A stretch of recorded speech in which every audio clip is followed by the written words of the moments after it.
Ekisanyusa mujjanjabi yenna ng'okulaba omulwadde gw'ajjanjaba ng'awona. Kino kiva ku nkolagana ey'amaanyi omujjanjabi gy'afuna n'omulwadde mu kiseera mwamujjanjabira era nga singa afa okunyolwa kuba kw'amaanyi ddala. Abaana bajja mu mbeera za njawulo, abazadde nga bamenyefu mu mitima, ddala abazadde bamaama. Naye tufaayo okubabudaabuda ne tukomyawo omukwano gwe, ne tukomyawo essuubi gye bali nti abaana bagenda kuba bulungi. Kyokka kirina okutegeerekeka nti abajjanjabi n'abazaalisa bangi wano mu Uganda bakolera mu bugubi obutagambika naddala olw'ebikozesebwa ebyekkekwa ebizibuwaza omulimu gwabwe. Abalala beesanga nga bakoowa nnyo olw'omuwendo gw'abalwadde abangi bwe balina okukolako buli lunaku. The ideal number of person a nurse will take care of is about 6 persons per day. Now, the challenge about nurse-person ratio, which I mentioned earlier, is standing in Uganda at 1 to 11,000 persons per nurse.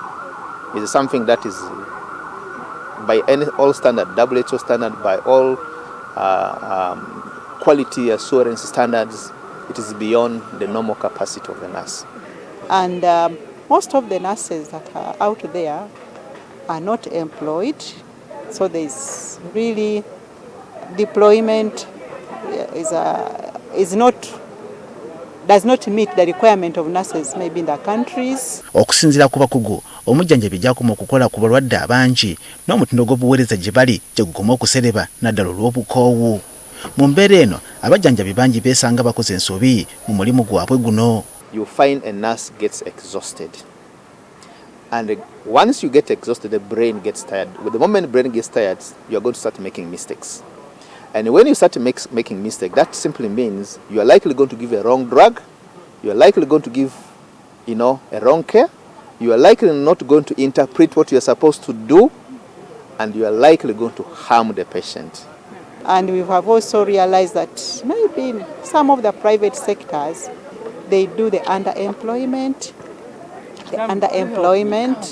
where I say that someone may be a certificate, a degree nurse, but is being employed as a diploma nurse. Ekyewuunyisa ate omuwendo gw'abajjanjabi n'abazaalisa abatalina mirimu nagwo gukyali waggulu ddala. Ku mukolo gw'okukuza olunaku lw'abajjanjabi olw'ensi yonna oguyindidde ku ddwaliro ly'e Nakasero, abali mu by'obujjanjabi basabye gavumenti eyongere ensimbi mu mulimu guno okusobola okutambula obulungi. Abalala balaze obwetaavu bw'abajjanjabi okwongera okubangula mu by'obujjanjabi nga bawa emikisa okweyongera okusoma basobole okugaziya emikisa gyabwe egy'okufuna emirimu. Now in the current world, hospitals create units that are specialized and they are run by specialists. And we can imagine a specialist is working with a nurse who is not a specialist. Do you think they can understand themselves?